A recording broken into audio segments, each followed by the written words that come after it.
나비전도사입니다. 반갑습니다. 지난 시간에는 창세기에 들어가면서 창세기에 나타난 두 가지 시대, 창조시대의 인류의 원역사를 한번 살펴보았습니다. 오늘은 두 번째 나타난 시대인 족장시대를 살펴보려고 합니다. 족장시대는 창세기 12장부터 끝장인 50장까지의 내용으로 이루어져 있고요. 아브라함, 이삭, 야곱, 요셉 이렇게 4명이 등장을 하고 있습니다. 맨 첫 강의 때 성경은 언약의 책이다 라고 말씀을 드렸습니다. 그리고 지난 시간에는 창조시대의 사건들을 다루면서 그 사건들 사이에 나타난 3가지의 구원의 약속을 살펴보았습니다. 오늘은 족장들에게 하신 하나님의 언약들을 함께 살펴보려고 하는데요. 족장들에게 하나님께서 무려 10번이나 언약하시는 것을 볼 수가 있습니다. 아브라함에게 5번, 이삭에게 2번, 야곱에게 3번 언약을 하십니다. 그러면 이제 창세기 12장에 나타난 아브라함부터 살펴보도록 하겠습니다. 11장 바벨탑 사건을 끝으로 하나님은 노아의 아들들 중에서도 셈이라는 아들의 족보를 기록하시게 됩니다. 그리고 그 중에서 데라라는 사람의 족보를 기록하셨는데 이는 아브라함의 아버지입니다. 이를 통해서 아브라함이 갈대아 우르 사람이었는데 갈대아 우르에서 떠나서 가나안 땅으로 가고 있었다라는 것을 알 수가 있게 되었습니다. 그리고 창세기 12장에 들어가서 가나안 땅으로 가던 중에 하나님이 아브라함에게 나타나셔서 첫 번째 언약을 하시게 됩니다. 창세기 12장 1절에서 3절 말씀인데요. 여기에 보면은 3가지의 복이 등장을 하고 있습니다. 큰 민족을 이루고 이름을 창대하게 하고 너는 복이 될지라 라고 말씀을 하십니다. 이것은 아브라함이 하나님의 통치 아래 살면서 하나님의 형상을 회복하는 모습을 보여주기를 하나님께서 말씀하신 것입니다. 이렇게 하나님의 언약의 말씀을 받은 아브라함은 가나안 땅에 들어가게 됩니다. 함께 했던 사람이 있었는데 그 사람이 바로 조카 롯입니다. 롯과 함께 지내다 보니 서로의 소유가 점점 많아지고 그 소유로 인하여서 자꾸만 다툼이 생겼습니다. 그래서 롯과 헤어지기로 결심을 하죠. 롯은 정말 보기에 좋은 땅, 정말 기름진 땅을 선택하여서 내려가게 됩니다.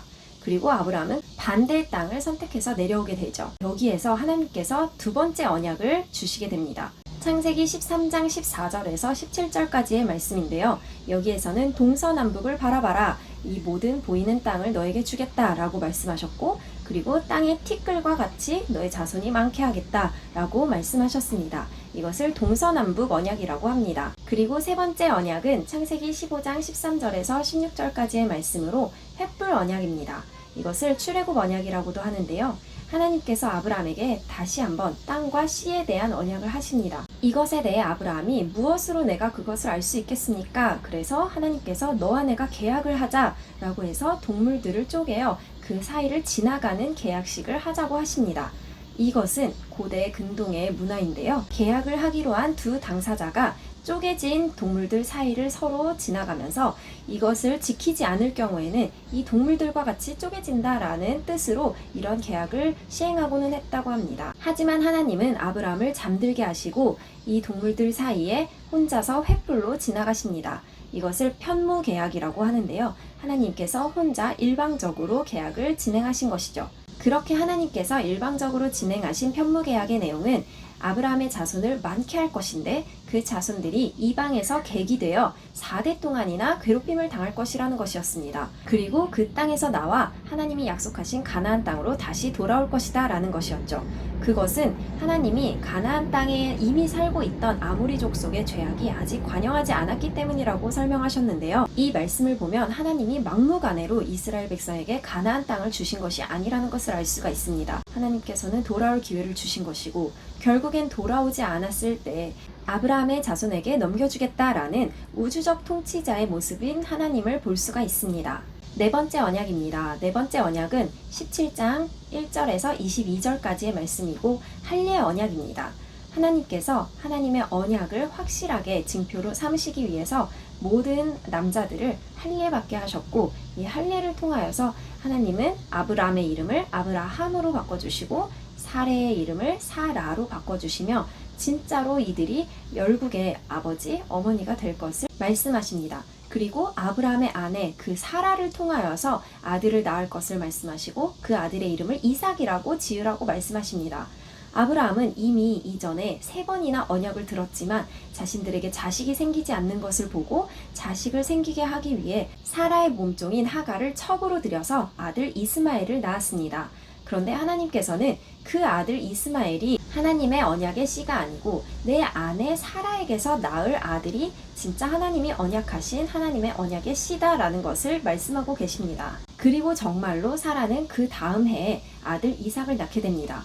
그때의 사라는 생리도 끊어지고 나이도 90세인 육신의 힘이 다했을 때, 육신으로는 불가능할 때 하나님의 언약을 이루셨습니다. 그렇게 하나님의 언약의 아들 이삭과 함께 행복한 날들을 보내던 중에 하나님이 어느 날 청천벽력과 같은 말씀을 하시죠. 바로 아들을 모리아산으로 끌고 가 번제로 드리라 라는 말씀이었습니다.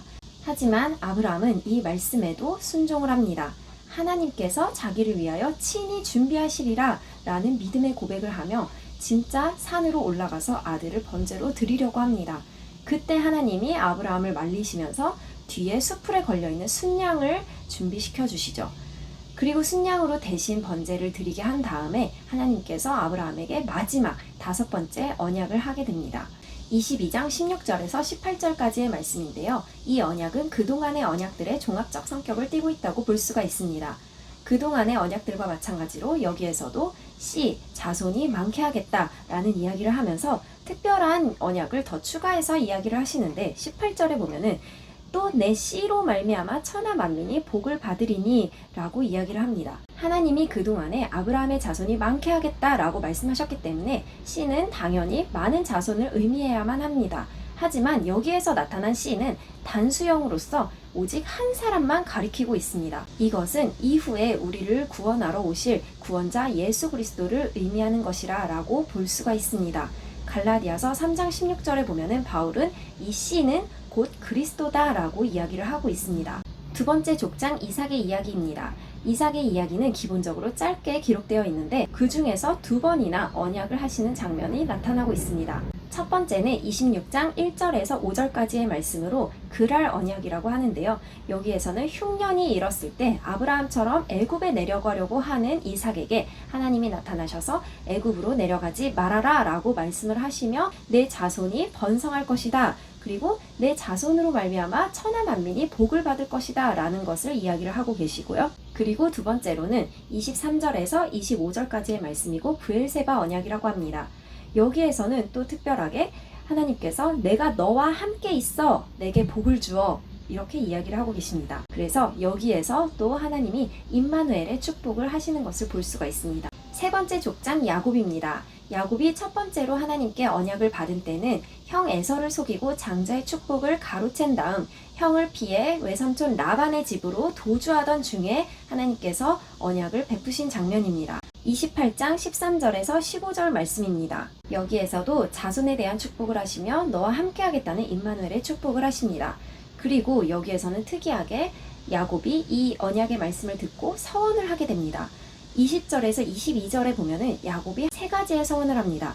내가 평안히 그 외삼촌 집에서 다시 아버지의 집으로 돌아가게 된다면 첫 번째로는 하나님이 나의 하나님이 되실 것이고 두 번째는 여기에 내가 기둥으로 세운 돌이 하나님의 집이 될 것이고 세 번째는 하나님께서 내게 주신 모든 것에서 10분의 1을 하나님께 드리겠습니다 라고 이야기를 합니다. 정말로 야곱은 수년 뒤에 평안히 가나안 땅으로 돌아오게 됩니다.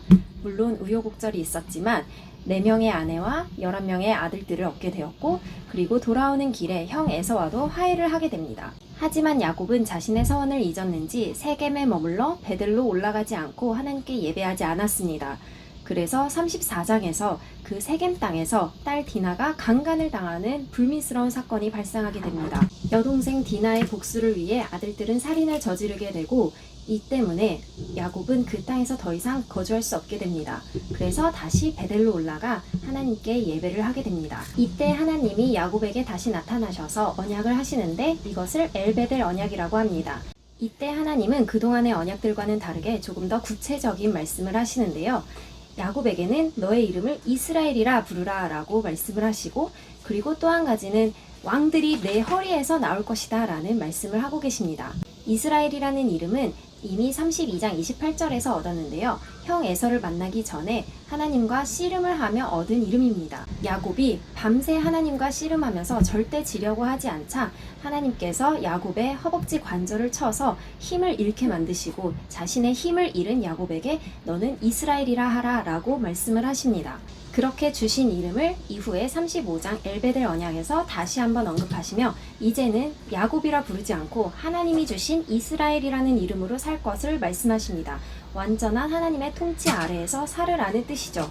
그렇게 하나님의 언약을 마무리하시고 야곱의 이야기의 핵심이 등장을 합니다.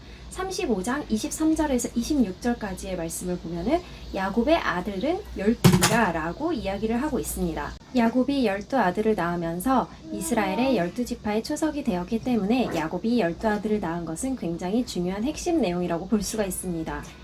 하나님께서 9번째 언약을 하신 다음에 이제는 4번째 족장 요셉이 등장을 합니다.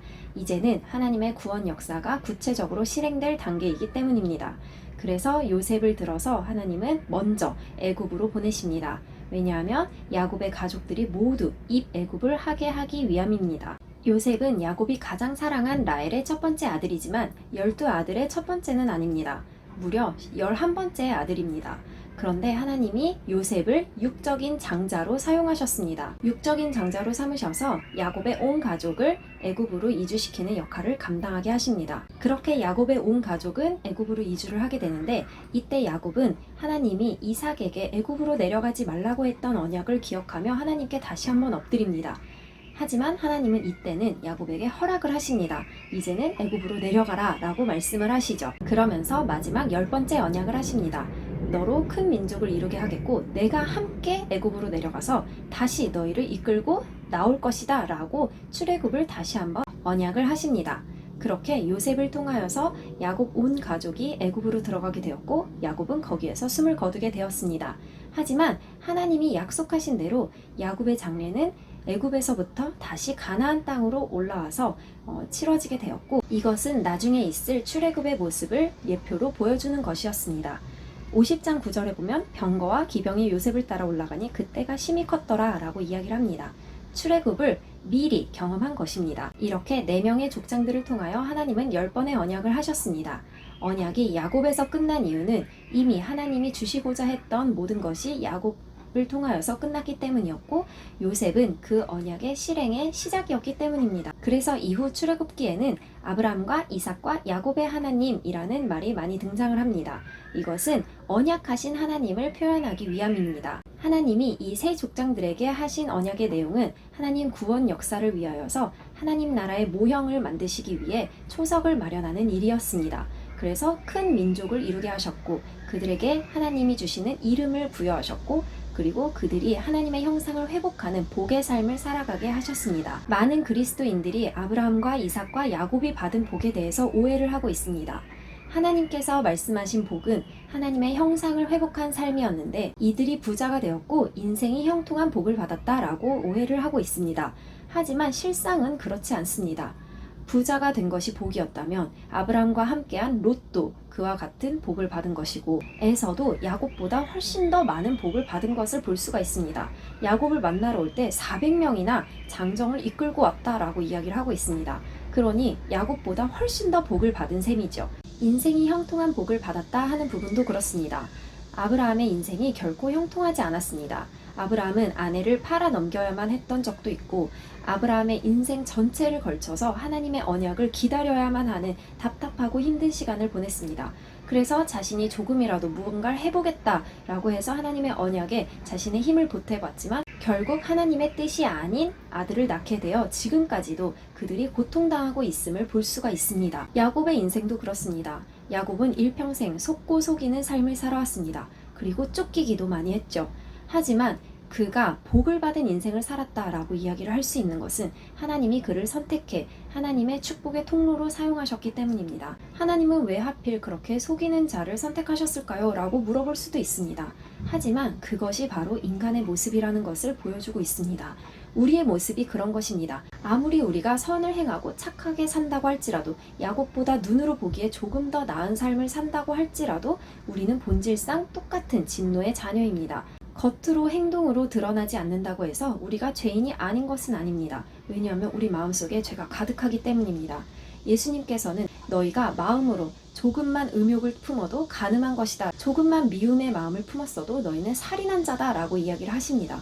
하지만 그런 죄인된 우리를 하나님께서 일방적으로 선택하시고 은혜를 주셔서 하나님의 구원의 백성을 삼으시고 하나님의 형상을 회복하는 복을 누리게 하셨습니다. 이 족장 역사를 통하여서 우리도 구원을 경험하고 하나님을 깊이 만나는 시간이 되었으면 좋겠습니다. 이제 기도로 오늘의 강의를 마무리하도록 하겠습니다. 우리를 구원하시고자 언약하시고 이를 이루어 가시는 아브라함과 이삭과 야곱의 하나님, 정말 감사를 드립니다. 우리를 사랑하시는 주님의 은혜를 우리가 어찌 다 헤아릴 수 있겠습니까? 하지만 우리가 말씀을 통하여서 하나님의 마음을 조금씩 알아가길 원합니다. 우리가 인간의 생각으로 하나님의 생각을 헤아리지 아니하고 하나님의 말씀을 있는 그대로 받아들여 하나님을 경외하고 섬기는 우리가 될 수 있도록 인도하여 주시옵소서. 아브라함이 경험했던, 이삭이 경험했던, 야곱이 경험했던 하나님, 그리고 요셉이 경험한 하나님을 우리가 경험할 수 있도록 인도하여 주시고 이들을 통하여서 구원하시는 하나님의 은혜를 우리가 깊이 경험하고 누릴 수 있도록 인도하여 주시옵소서. 우리를 끝까지 사랑하시는 예수 그리스도의 이름으로 간절히 기도드렸습니다. 아멘. 우리 다음 시간에 또 만나요. 안녕.